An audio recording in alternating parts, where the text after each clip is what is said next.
আসসালামু আলাইকুম। থাইল্যান্ডের জঙ্গলের বটগাছে থাকা এক ভয়ানক পেত্নী, যে কিনা অল্প বয়সী মেয়েদেরকে বশে এনে খেয়ে ফেলে। একদিন সন্ধ্যায় স্কুল থেকে ফেরার সময় 3 বোনের এক বোনকে বশ করে নেয় এই পেত্নী। যে ব্যাপারটা বোঝার পর পুরো পরিবার আপ্রাণ চেষ্টা করতে থাকে মেয়েটিকে বাঁচানোর জন্য। 6 ভাই বোন কি আদৌ পারবে এই ভয়ঙ্কর পেত্নীর সাথে লড়াই করে নিজের বোনকে বাঁচাতে, নাকি বোনকে বাঁচাতে গিয়ে পেত্নীর শিকার হবে পুরো পরিবার? কথায় আছে থাইল্যান্ডের এই পেত্নীর গল্প নাকি কাল্পনিক নয়। জঙ্গলের আশেপাশে থাকা অনেক পরিবারই নাকি এই পেত্নীর শিকার হয়েছে। তাই তো এই পেত্নীকে নাম দেওয়া হয়েছে ডেথ হুইসপারার নামে, অর্থাৎ এমন পেত্নী যে কিনা ফিসফিস করে মৃত্যুর গান শোনায়। তো চলুন আর দেরি না করে শুরু করা যাক আজকের এই গল্প। গল্পের শুরুতে আমরা এক দম্পতিকে দেখতে পাই, যারা কিনা অনেক বেশি কষ্ট করছিল। এই সময় তাদের কথাবার্তার মাধ্যমে আমরা জানতে পারি তারা শুধুমাত্র এই সকল কষ্ট করছিল নিজেদের একমাত্র সন্তান নার্টের জন্য।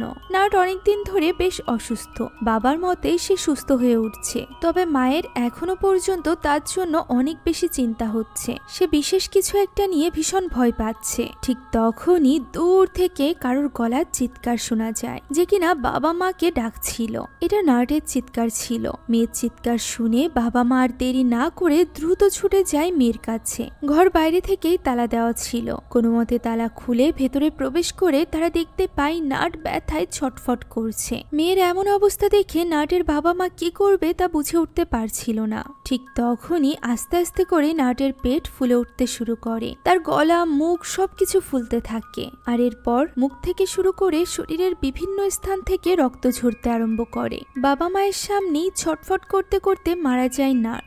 দৃশ্য পরিবর্তিত হয় এবং আমরা ওই একই জঙ্গলের পাশে একটা বাড়ি দেখতে পাই, যেখানে সকাল সকাল মায়ের চালানো রেডিওর আওয়াজে বড় মেয়ে ঘুমাতে পারছিল না। 6:10 ঘুম থেকে উঠে সে ভীষণ ঘাবড়ে যায়, কারণ তাদের বাবা ভীষণ কড়া। 6:10 ঘুম থেকে উঠেছে এটা জানতে পারলে তার বাবা ভীষণ রাগ করবে। তাই তো সে ছুটে চলে যায় গাছে পানি দেওয়ার জন্য, কিন্তু সে তার ক্যানটি খুঁজে পাচ্ছিল না। তখনই তার মেঝো বোন ইয়াম সেখানে আসে এবং জানায় সে বড় বোনের বদলে গাছে পানি দিয়ে দিয়েছে। একথা শুনে পরিবারের বড় মেয়েটি ভীষণ খুশি হয়ে যায়। এখন বড় বোন মেঝো বোন এটা বলার একটা বিশেষ কারণ আছে। মূলত ইয়ামরা 6 ভাই বোন, আর এই 6 ভাই বোনের নাম হচ্ছে ইয়াম, ইয়াক, ইয়াত, ইউত, ইয়া। আরো একটা নাম আছে যা মনে রাখা খুবই কঠিন। তো এই নামগুলো আপনাদেরকে বোঝানো, সেই সাথে আপনাদের মনে রাখাও বেশ কঠিন হবে। কার নাম কি এটা ঘুলিয়ে ফেলা খুবই স্বাভাবিক। এ কারণেই যেহেতু তারা 3 ভাই এবং 3 বোন, তাই ওইভাবেই আমি সম্বোধন করব। বড় ভাই বড় বোন, মেঝো ভাই মেঝো বোন, ছোট ভাই ছোট বোন,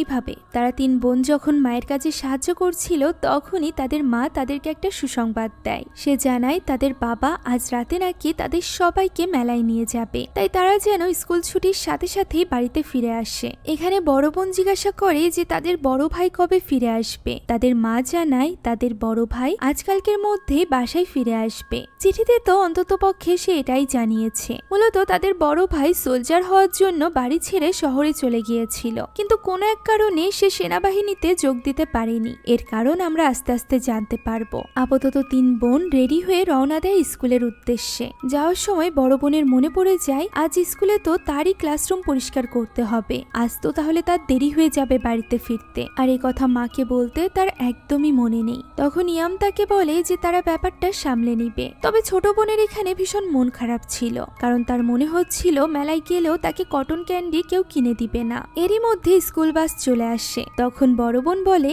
যে আগে দৌড়ে স্কুল বাসের কাছে যেতে পারবে, মেলায় গিয়ে তাকে তার পছন্দের খাবার কিনে দেওয়া হবে। একথা শোনা মাত্রই ছোট বোন দৌড় দেয় স্কুল বাসের দিকে। পিছে পিছে বাকি 2 বোনও দৌড়াচ্ছিল। তখন ইয়াম বড় বোনকে বলে সেও রাইস কেক খেতে চায়। বড় বোন এতে রাজি হয়ে গেলে ইয়াম খুশিতে তাকে জড়িয়ে ধরে। ঠিক তখনই তারা দুজন কিছু একটা দেখে থমকে যায়। মূলত তাদের ছোট বোন বড় একটা বটগাছের সামনে স্তম্ভিত হয়ে দাঁড়িয়েছিল। ওই গাছের সাথে ছোট্ট একটা কুঠিরের মতো ছিল। ওইদিকেই তাকিয়ে ছিল ছোট বোনটি, যার কারণ বড় 2 বোন বুঝতে পারছিল না। এই ব্যাপারে জিজ্ঞাসা করাতে সে কোনো উত্তরও দেয় না, বরং সে দৌড়ে চলে যায় বাসের দিকে। বাকি দুই বোনও তাই এই ব্যাপারটায় খুব একটা গুরুত্ব না দিয়ে চলে যায় স্কুলে। ওই দিন ক্লাস শেষে ক্লাস পরিষ্কারের দায়িত্ব ছিল বড় বোন এবং তার দুই ক্লাসমেটের উপর, যারা দুজন কিনা একটা বিশেষ বেঞ্চ দেখে বেশ ভয় পাচ্ছিল। আপাতত চেয়ারগুলো উঠিয়ে ময়লা ফেলার জন্য তারা দুজন বাইরে চলে যায়। তখন বড় বোন একা একাই ক্লাসের বোর্ড পরিষ্কার করতে থাকে। হঠাৎই পেছন থেকে চেয়ার নামিয়ে বসার আওয়াজ শোনা যায়। ভয়ে ভয়ে সে তাকাতেই দেখতে পায় সেখানে আর কেউ নয় বরং ইয়াম এসেছে। সে ওই চেয়ারেই বসেছিল যে চেয়ার টেবিল দেখে তারা ভয় পাচ্ছিল। দৌড়ে এসে বড় বোন ইয়ামকে ওই চেয়ার থেকে উঠে যেতে বলে। তখন ইয়াম তাকে একটা কাগজের টুকরো দেখায়। ওই ডেস্কের মধ্যে এরকম অনেকগুলো কাগজের টুকরো ছিল, যে কাগজের টুকরোগুলোতে ভয়ঙ্কর দেখতে অদ্ভুত ছবি আঁকা ছিল। একটা কাগজের অপর পাশে একটা চিঠির মতো কিছু লেখা ছিল, যার নিচে লেখা ছিল নার্ট নামটি। এখানে আমরা জানতে পারি এই বেঞ্চটি মূলত নার্টের ছিল। হ্যাঁ, গল্পের শুরুতে যে মেয়েটি মারা গিয়েছিল সেই নার্ট। এ কারণেই মূলত তারা এই চেয়ার টেবিল দেখে ভীষণ ভয় পাচ্ছিল। ক্লাসরুম পরিষ্কার করতে গিয়ে ওই দিন স্কুল থেকে ফিরতে তাদের প্রায় সন্ধ্যা হয়ে যায়। ফলে তিন বোন একাই জঙ্গলের মধ্য থেকে এগিয়ে যেতে ভীষণ ভয় পাচ্ছিল। এরই মধ্যে ওই বটগাছের কাছাকাছি আসতেই ছোট্ট বোনটা হঠাৎই বটগাছের কাছে ভয়ানক এক আকৃতিকে দেখতে পায়। সে কিছু না বললেও বড় বোনও কিছু সময়ের মধ্যেই সেখানে একজন মেয়েকে দাঁড়িয়ে থাকতে দেখতে পায়, যে কিনা বেশ ভয়ানক দেখতে ছিল। এই মেয়েটিকে ইয়ামও দেখতে পায়। আর এরপর তারা দ্রুত সেখান থেকে দৌড়াতে শুরু করে। তারা প্রাণপণে দৌড়াচ্ছিল, এমন সময় কেউ একজন ঝোপঝাড়ের মধ্য থেকে বেরিয়ে আসে। এটা আর কেউ নয়, তাদেরই ছোট ভাই ছিল। তাকে এইভাবে দেখে ইয়াম তো প্রায় হার্ট অ্যাটাকই করতে যাচ্ছিল। এ কথা শুনতেই ছোট ভাইয়া বলে ওঠে, ম্যালেরিয়ার মতো কঠিন রোগও ইয়ামকে মারতে পারেনি, এইসব ভয় টয়তে তার কিছু হবে না। এ কথা শুনে বড় বোন বেশ রেগে যায়। তখন সে মনে করিয়ে দেয় যে সে মূলত তাদের তিনজনকেই নেওয়ার জন্য এখানে এসেছে। বাড়িতে তাদের বাবা তাদের জন্য অপেক্ষা করছে। এ কথা শুনে তারা দেরি করে না, তখনই বাড়ির উদ্দেশ্যে রওনা দেয়। তবে বড় বোন তখনও পর্যন্ত ভাবছিল যে ওই বট গাছের কাছে তারা কি দেখেছে। এখন বাড়িতে ফিরতে ফিরতে অন্ধকার নেমে গিয়েছিল।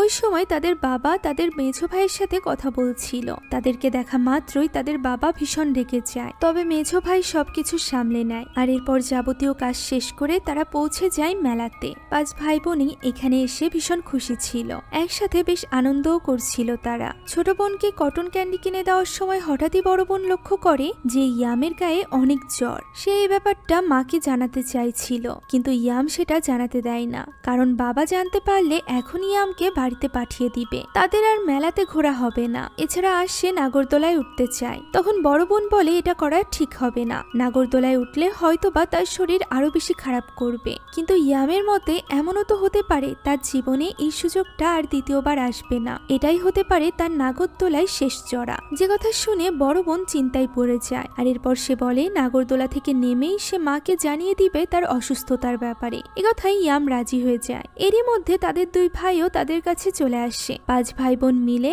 একসাথে নাগরদোলায় চড়ে। সবকিছু অনেক সুন্দর ছিল, কিন্তু হঠাৎই ছোট বোন উপর থেকে দেখতে পায় নিচে একজন ভয়ঙ্কর মহিলাকে, যে কিনা তার দিকেই আঙুল উঁচু করেছিল, যা দেখে বাচ্চা মেয়েটি ভীষণ ভয় পেয়ে যায়। তখন ইয়ামও পিছে তাকিয়ে ওই মহিলাটিকে দেখতে পায়। তবে তাদের বড় বোন কাউকে দেখতে পায় না। নাগরদোলা থেকে নামতেই ইয়াম আরো বেশি অসুস্থ হয়ে পড়ে, যা দেখে তাদের বাবা আরো বেশি রেগে যায়। তার মতে ইয়াম সবসময় অসুস্থ থাকে। এখন তার আদেশ মতো পরদিন সকালেই মেঝো ভাই অর্থাৎ ইয়োস ইয়ামকে নিয়ে যায় হসপিটালে। ডক্টর দেখিয়ে তারা যখন বাড়িতে ফিরছিল তখন হঠাৎই সেখানে ইয়াক চলে আসে। ইয়াক হলো তাদের বড় ভাই, যে কিনা এতদিন যাবৎ তাদের থেকে দূরে ছিল।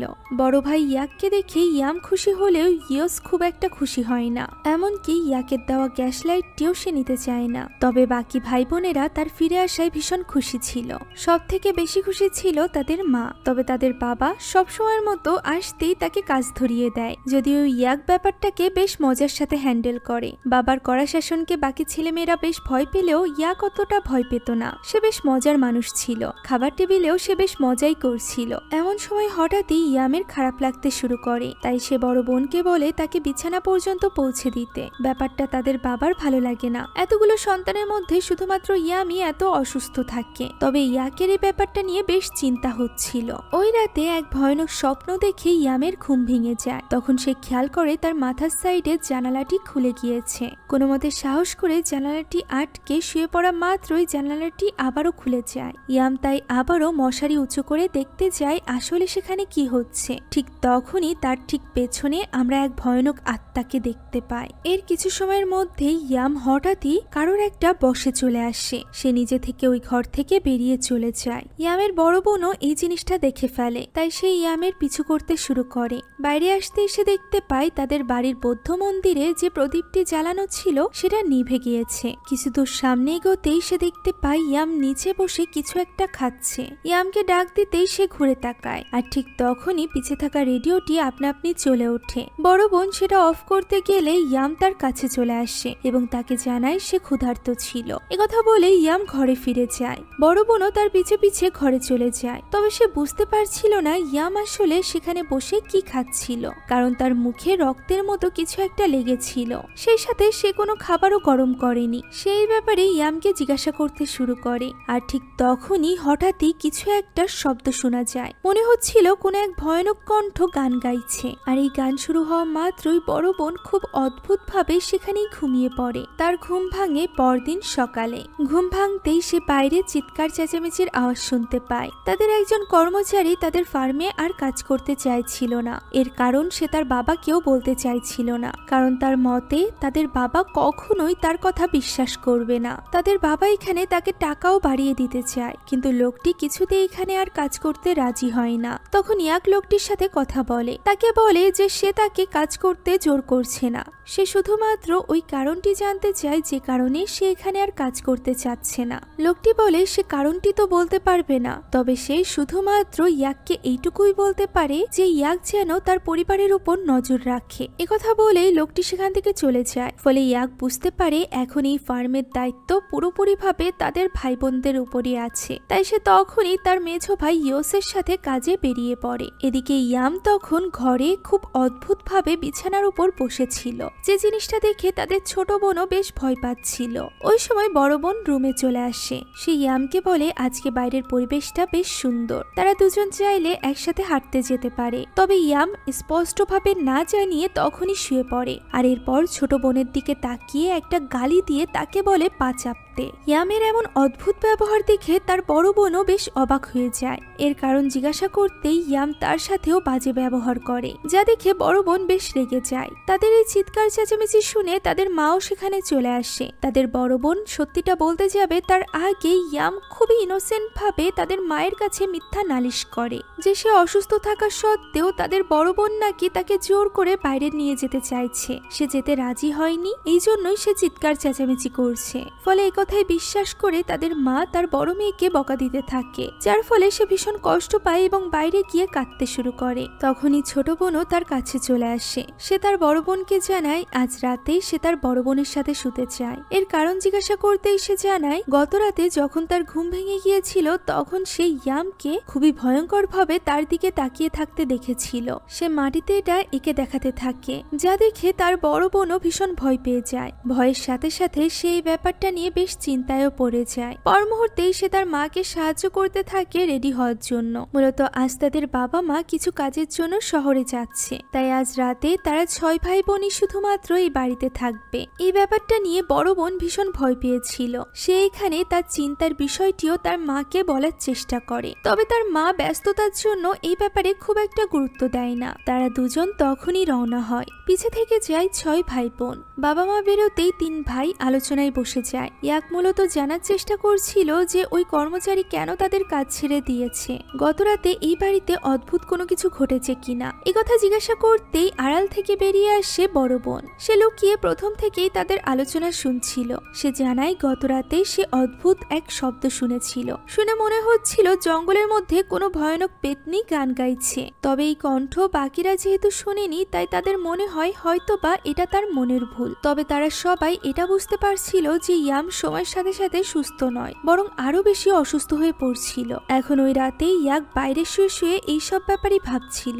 ওই সময় বড় বোন ইয়াদ গোসল করতে যাচ্ছিল। তখন ইয়াক তাকে ডাক দেয় এবং জিজ্ঞাসা করে যে সে যে আওয়াজ শুনেছিল সেই ব্যাপারে কি সে নিশ্চিত। বোন এই ব্যাপারটা এড়িয়ে যেতে চাইলে ইয়াক তখন জানায় আজ সকালে তাদের যে কর্মচারী তাদের কাজ ছেড়ে চলে গিয়েছে সেও মূলত গতকাল রাতে ওই ভয়ানক আওয়াজই শুনেছিল, যে ব্যাপারে সে ইয়াককে বলেছে। একথা শুনে ইয়াদ জিজ্ঞাসা করে যে সে আর কি বলেছে। উত্তরে ইয়াক জানায় লোকটি শুধুমাত্র বলেছে সে আবারও ফেরত এসেছে। এর মানে ইয়াক এবং ইয়াদ দুজনই বুঝতে পারছিল না। তবে ইয়াদের কেন জানি মনে হচ্ছিল এই সব কিছু ইয়ামের অসুস্থতার সাথে জড়িত।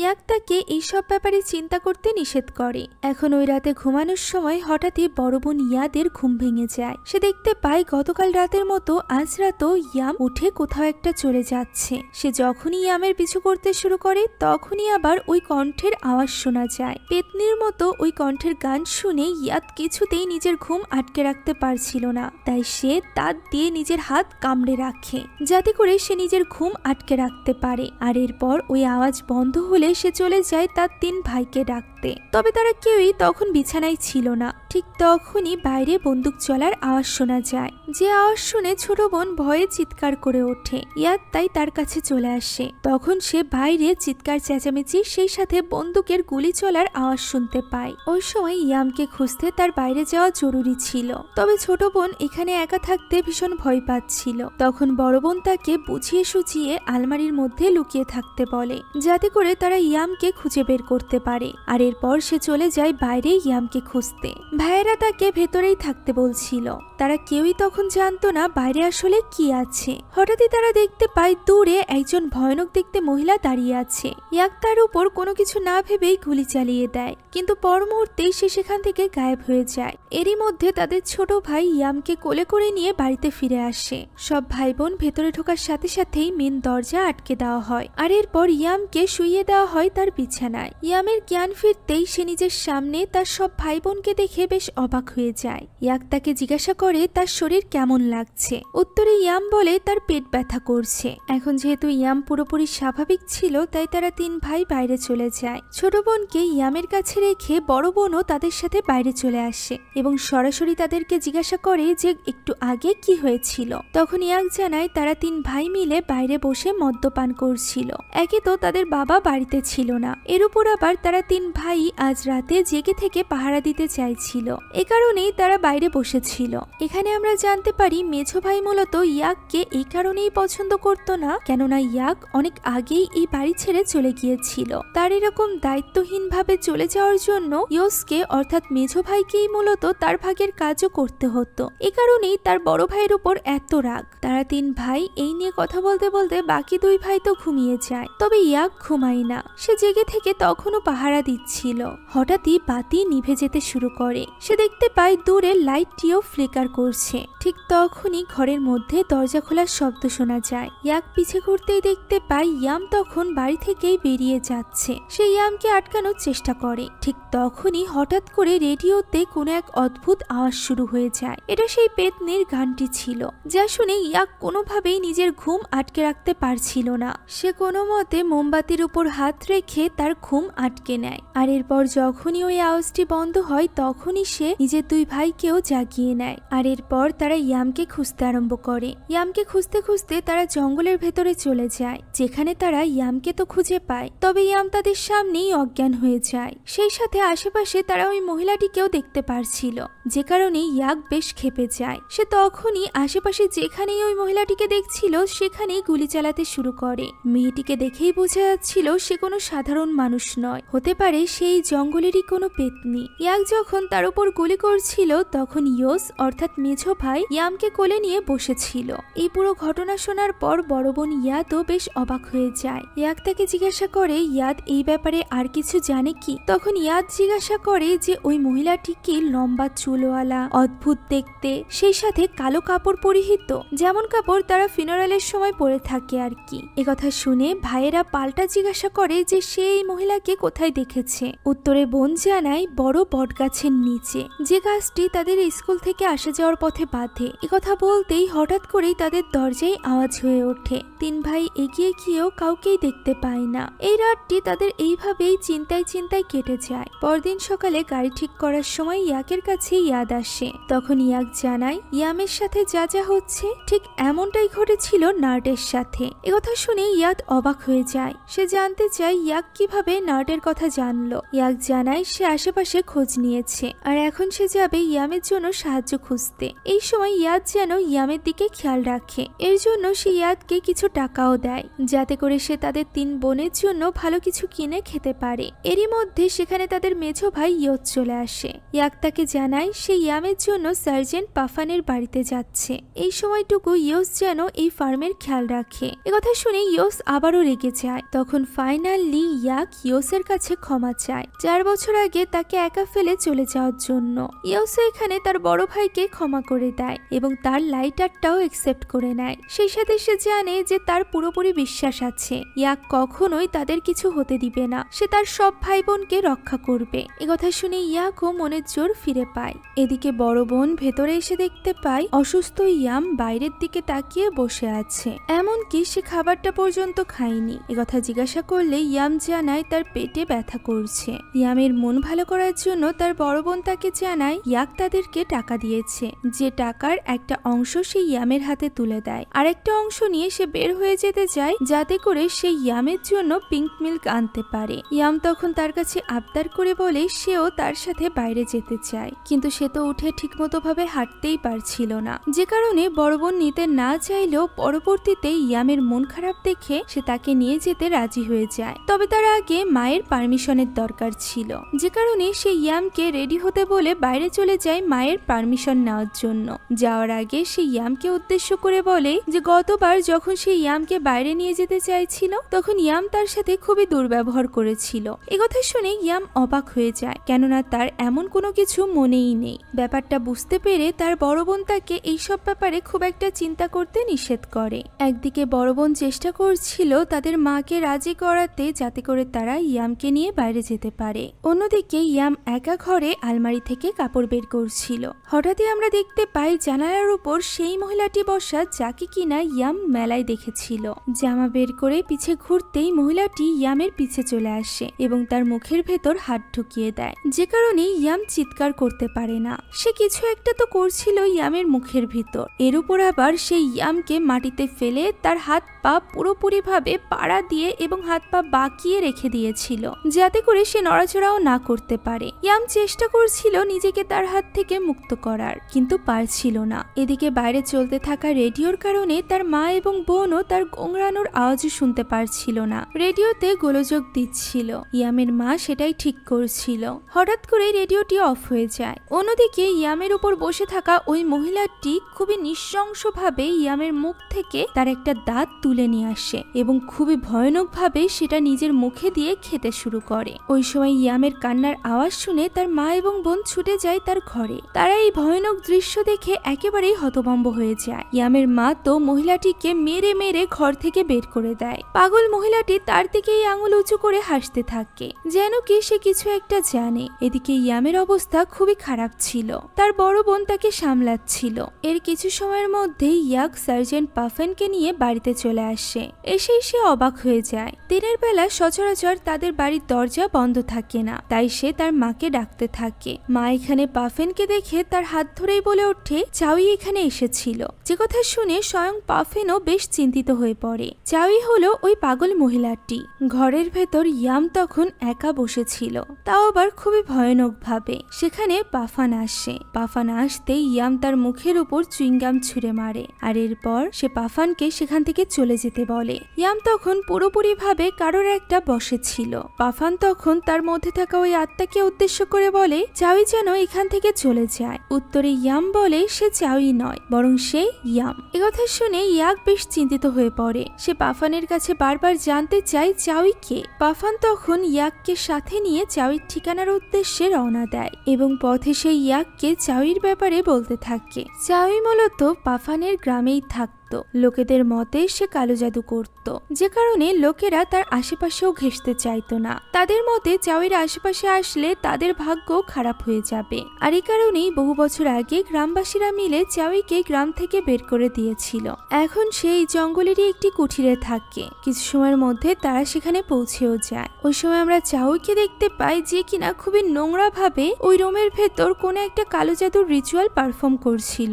এক পর্যায়ে সে নিজেরই একটা দাঁত উগলে ফেলে এবং সেটা খেতে যায়। তবে ঠিক তখনই ইয়াকরা রুমে ঢুকে যাওয়ায় তার হাত থেকে ওই দাঁতটা নোংরা পাত্রে পড়ে যায়। ইয়াক এসে ওই পাত্রের লাথি মেরে সেটা দূরে সরিয়ে দেয়, যার আঘাতে চাওয়ের ঘরের একটা বাঁশ ভেঙে যায়। তখনই চাওই কিছু একটা ভেবে তাদের দিকে তাকিয়ে হাসতে থাকে, আর এরপর হঠাৎই সে ওই বাঁশের ভেতর নিজের মাথা ঢুকিয়ে দেয়, যার ফলে চাওই সেখানেই মারা যায়। এই ভয়ানক দৃশ্য দেখে পাফান এবং ইয়াক দুজনই হতবাক হয়ে গিয়েছিল। তারা বুঝতে পারছিল না এখন তারা কার কাছে যাবে, কি করবে। পাফানের মতে এখন তাদেরকে সাহায্য করতে পারবে শামান জারগন। তবে তারা ইতিমধ্যে অনেক দেরি করে ফেলেছে, কারণ চাওই অলরেডি ইয়ামের দাঁত খেয়ে ফেলেছে। এই প্রক্রিয়ার মাধ্যমে জঙ্গলের পেতনি এখন তার শরীর থেকে বের হয়ে ইয়ামের শরীরে চলে গিয়েছে। একথা শুনে ইয়াক বেশ চিন্তিত হয়ে পড়ে, তবে সে তখনও পর্যন্ত হাল ছাড়ে না। ওই রাতেও সে তার দুই ভাইকে নিয়ে ইয়ামকে পাহারা দিতে থাকে। অন্যদিকে ভাইদের ঘরে গিয়ে ঘুমায় ইয়াদ এবং তাদের ছোট বোন।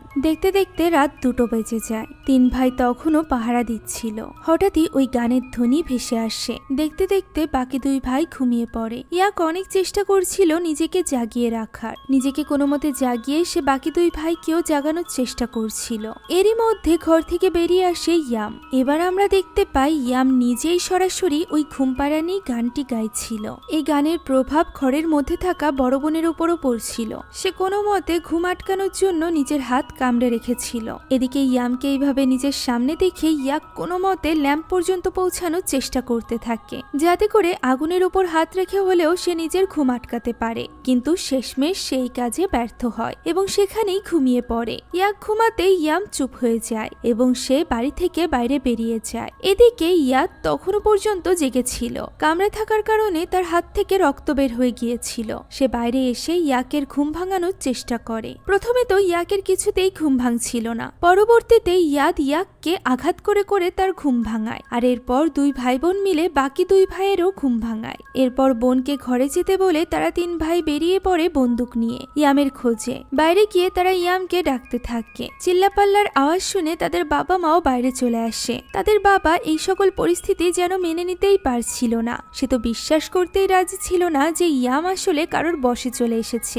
এই সব কিছু তার জন্য অবাস্তব ব্যাপার। ঠিক তখনই জঙ্গল থেকে ভয়ঙ্কর কণ্ঠের হাসির শব্দ ভেসে আসে, কিন্তু এটা শোনার পরও তাদের বাবা এসবে বিশ্বাস করতে চাইছিল না। এমন পরিস্থিতি দেখে ইয়াক তার বাবার উপরই চিৎকার চেঁচামেচি করতে থাকে এবং তাকে এই সব কিছু থেকে দূরে থাকতে বলে। ঠিক তখনই হঠাৎ করে তাদের টিনের উপর কিছু একটা পড়তে আরম্ভ করে, যেগুলো তাদের বাড়ির চাল ভেদ করে ঘরের ভেতরে চলে যাচ্ছিল। এমন পরিস্থিতি দেখে ইয়াকের বাবাও এবার চুপ হয়ে যায়। এরপর তিন ভাই তিন দিকে গিয়ে ইয়ামকে খুঁজতে আরম্ভ করে। ইয়াক বন্দুক হাতে ক্ষেতের মধ্যে ইয়ামকে খুঁজছিল। ওই সময় আশেপাশে থেকে ইয়ামের কণ্ঠে ইয়াকের ডাক শোনা যায়। কখনো বা আশেপাশে নড়ে ওঠে, কখনো বা এক ভয়ঙ্কর হাত ইয়াকের হাতে স্পর্শ করে। বেশ কিছুক্ষণ এরকম চলার পর হঠাৎই পাশ থেকে কারোর একটা পা দেখা যায়, আর এটা দেখা মাত্র ইয়াক কোনো কিছু না ভেবেই সেদিকে গুলি চালিয়ে দেয়। তবে এটা তো ওই আত্মা নয়, বরং তাদের মা ছিল।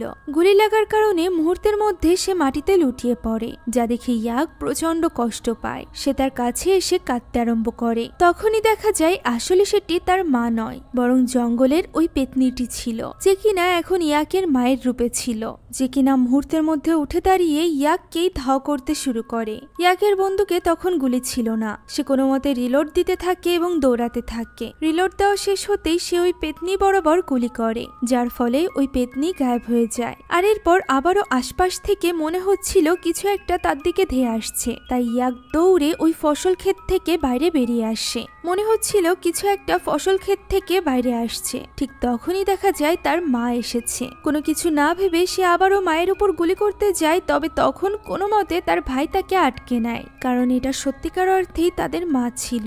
এদিকে তখনও পর্যন্ত বাকি দুই বোন ঘরেই ছিল। হঠাৎ করে ইয়ামের কণ্ঠ শোনা যায়, যে কিনা ইয়াদ অর্থাৎ তার বড় বোনকে ডাকছিল এবং দরজা খুলতে বলছিল। ইয়াদ বুঝে গিয়েছিল যে এটা ইয়াম নয়। এর উপর আবার সে বাইরে দেখতে পায় যে তার ভাইদের কাছেই ছিল ইয়াম, অর্থাৎ এখানে যে তাকে ডাকছে সে কোনোভাবেই ইয়াম হতেই পারে না। তবে ছোট বোন তো এটা বুঝতে পারে না। সে চলে যায় দরজা খুলতে। সঠিক সময় ইয়াদ তাকে আটকে নেয়। তখনও বাইরে থেকে ইয়ামের কণ্ঠ তাকে দরজা খুলতে বলছিল, যা শুনে ইয়াদ এবার গালি দিয়ে বলে তার বোন কখনোই তাকে নাম ধরে ডাকতো না। এ কথা বলা মাত্রই ওই ভয়ানক পেতনিটি নিজের হাত দরজার ফাঁকা দিয়ে ঢুকিয়ে দেয়, যার ফলে তার হাতের চামড়া ছিলে যেতে থাকে। চামড়া ছাড়া ওই ভয়ানক দেখতে হাতটি ওই দরজার খিল খুলে ফেলে, যা দেখে ইয়াদ এবং তার ছোট বোন ভয়ে চিৎকার করতে থাকে। ঠিক তখনই তাদের মা বাইরে থেকে দরজা ধাক্কাতে শুরু করে। মায়ের কণ্ঠ শুনে ইয়াদ এবার সাহস করে দরজা খোলে। দেখা যায় এবার সত্যিই তাদের মা এসেছে।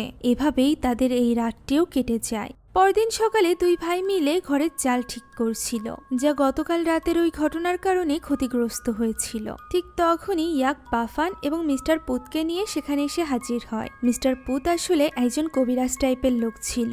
বাড়িতে পৌঁছেই তার মনে হচ্ছিল যে সমস্যা বাড়ির ভেতরে নয়, বরং বাড়ির বাইরের কোথাও থেকেই এই সমস্যার উৎপত্তি। জায়গাটি খুঁজতে খুঁজতে মিস্টার পুত গিয়ে পৌঁছায় একটা বড় বাঁশঝাড়ের কাছে, যেখানটায় প্রথম রাতে ইয়াম অজ্ঞান হয়ে গিয়েছিল।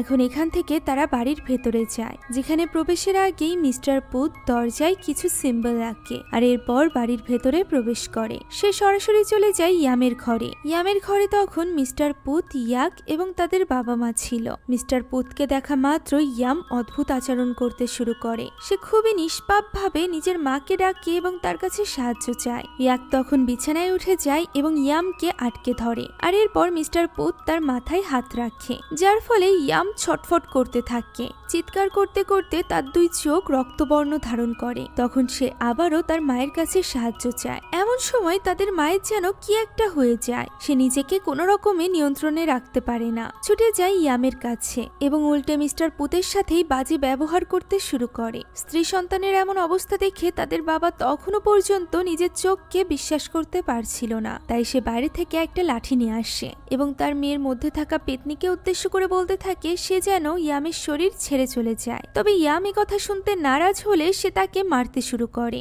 ইয়ামকে বাঁচাতে তার মাই তখন নিজের পিঠ পেতে দেয়। এমন পরিস্থিতি দেখে মিস্টার পুত বলে এই রুমে শুধুমাত্র ইয়াম এবং তার মাই থাকুক, বাকিরা যেন তার সাথে বাইরে চলে আসে। সে তিন ভাইকে নিয়ে সরাসরি চলে যায় ওই বাঁশঝাড়ের কাছে। এই বাঁশঝাড়টি তাদের বাবা তিলে তিলে অনেকদিন ধরে বড় করেছে, কিন্তু মিস্টার পুত বলে এটা এখনই কাটতে হবে, আর এর কারণ তারা কাটার পরেই বুঝতে পারবে। তাই তিন ভাইও আর কথা না বাড়িয়ে তখনই বাঁশঝাড় কাটতে আরম্ভ করে। কিছুটা কাটার পর সেখানে তাদের বাবা চলে আসে। তখনও তার মতে তার মেয়ে শুধুমাত্র একটু অদ্ভুত আচরণ করছে, এর উপর ভিত্তি করে সে এতদিনের সম্পদ নষ্ট করতে পারবে না। তার মেয়ের কিছুই হয়নি। তখন মিস্টার পুত তাকে বোঝায় একটু আগে করা তার স্ত্রীর আচরণও অস্বাভাবিক ছিল।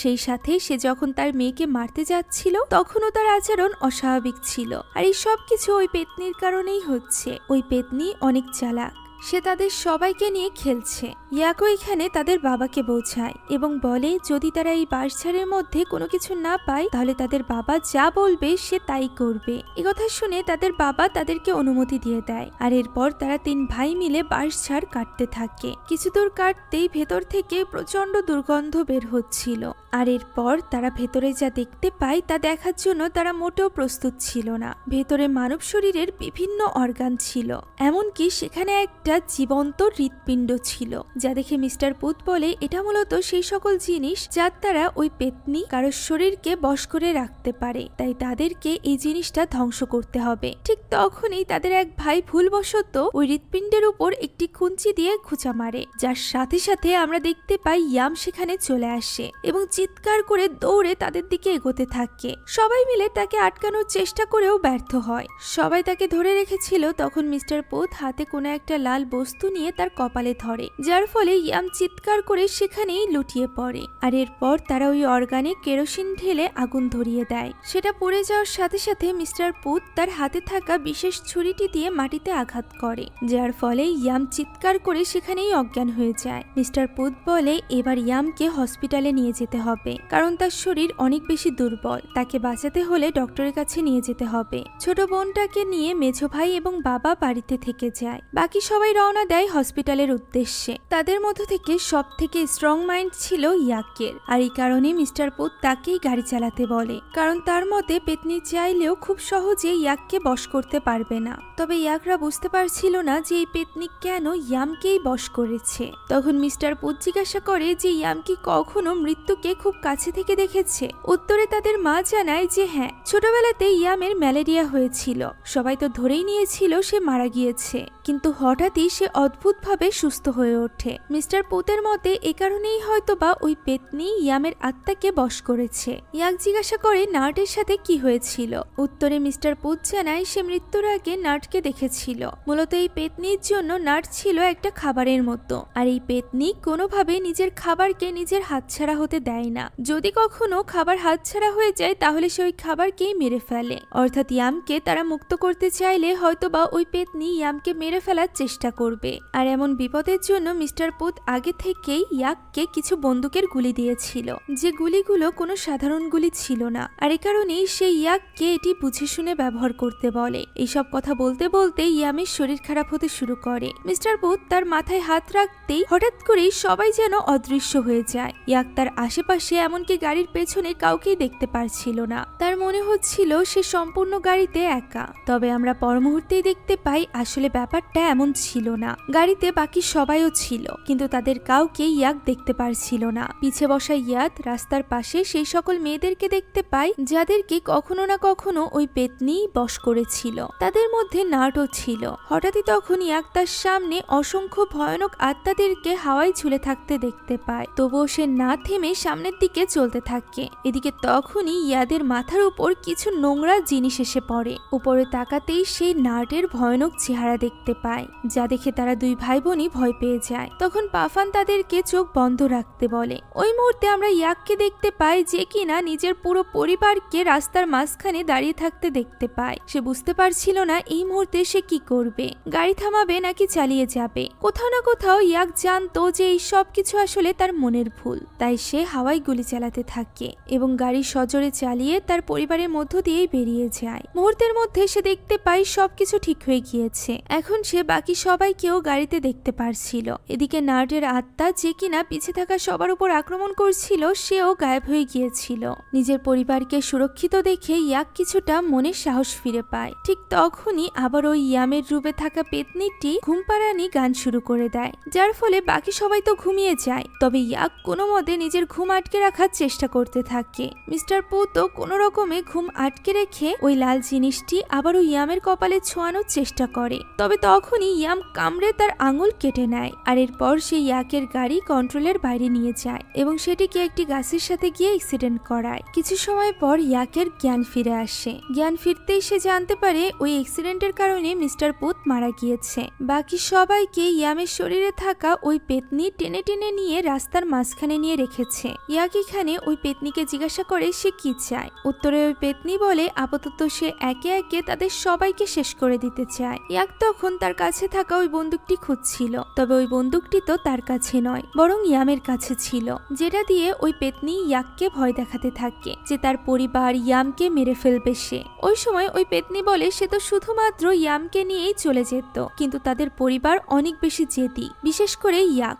ইয়াকের কারণেই শুধুমাত্র ইয়াম নয়, বরং এখন তাদের পুরো পরিবারই শেষ হয়ে যাবে। ওই সময় পাফানের জ্ঞান ফিরতেই ওই পেতনি তাকে মেরে ফেলে। এখন এই বন্দুকে মাত্র 3টি গুলি ছিল, তাই সে ভাবছিল সে প্রথমে কাকে মারবে। ঠিক তখনই বড় বোন ইয়াদের জ্ঞান ফিরে আসে। ওই পেতনি ইয়াদের কোনো ক্ষতি করার আগে ইয়াক নিজেকে তার সামনে সঁপে দেয়। সে অনুরোধ করে বলে ওই পেতনি যেন প্রথমে তাকে মারে, আর এরপর সে চোখের ইশারায় ইয়াদকে কিছু একটা বলে। ইয়ামের মধ্যে থাকা পেতনি যখনই তাকে তাকে মারার জন্য তার দিকে এগিয়ে যায়, তখনই সুযোগ পেয়ে ইয়াদ মিস্টার পুতের ওই বিশেষ ছুরিটি ইয়াকের হাতে তুলে দেয়। ইয়াক ওর সাথে সাথে ওই ছুরিটি ইয়ামের হাতে পুঁতে দেয়, যার ফলে ইয়াম চিৎকার করে ওঠে এবং তার মুখ থেকে কালো কোনো একটা পদার্থ বেরিয়ে আসে এবং সে সেখানেই অজ্ঞান হয়ে পড়ে। তার ভেতর থেকে ওই পেতনিটি বেরিয়ে গিয়েছিল, যেটি কিনা ওই মুহূর্তে ইয়াদের পেছনে ছিল। ইয়াক তখন ওই বিশেষ গুলি দিয়ে ওই পেতনিটিকে মেরে ফেলে, আর এরপর সে ফিরে আসে ইয়ামের কাছে। তাকে নিয়ে হসপিটালে ভর্তি করা হয়।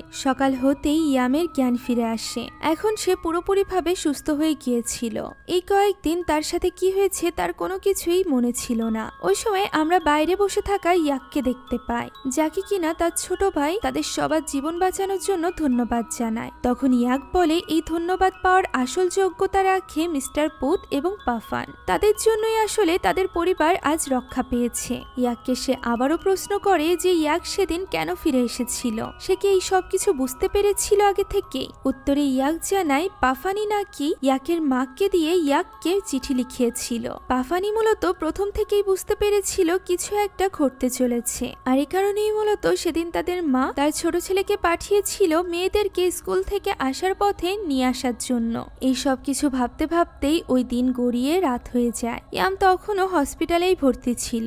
ইয়াম এবং ইয়াদ কথা বলছিল। ইয়াদ এখানে প্রমিস করে যে ইয়াম সুস্থ না হয়ে ওঠা পর্যন্ত ইয়ামের ভাগের সব কাজ ইয়াদই করবে। তখন ইয়াম জিজ্ঞাসা করে সে কি সারা জীবন এই কাজগুলো করতে পারবে। ইয়াদ একটু অবাক হয়ে উত্তর দেয় যে হ্যাঁ, সে সারা জীবন তার বোনের কাজ করে দিবে। আর ঠিক তখনই হঠাৎ করে ইয়ামের কিছু একটা হয়ে যায়। সে নিজের একটা দাঁত উগলে ফেলে, আর এরপর তার বোনকে উদ্দেশ্য করে বলে চিরবিদায়। একথা বলেই সে ছটফট করতে আরম্ভ করে। ইয়াদ বুঝতে পারছিল না তার বোনের কি হচ্ছে। সে সবাইকে ডাকতে থাকে। আমরা দেখতে পাই নার্ডের মতো করে ইয়ামের পেট, গলা, মুখ ফুলে যাচ্ছে। মুহূর্তের মধ্যে রক্ত বের হয়ে সে সেখানেই মারা যায়। এই দৃশ্য নিজের চোখে দেখে পরিবারের সবাই ছটফট করতে থাকে। তখনই ইয়াদ জানালা দিয়ে ওই পেতনিটিকে দেখতে পায়, যে কিনা মাঠের মাঝে দাঁড়িয়ে ছিল। পর মুহূর্তেই সে গায়েব হয়ে যায়। পরদিন ইয়ামের ফিনোরালের পর ইয়াক চলে যায় সেই বটগাছের কাছে, যেখান থেকে এই সব কিছু শুরু হয়েছিল। সেখানে থাকা ওই ছোট্ট কুঠিরটি সে ভেঙে ফেলে, আর এরপর সেটাতে আগুন ধরিয়ে দেয়। তবে এখানেই কি সবকিছু শেষ?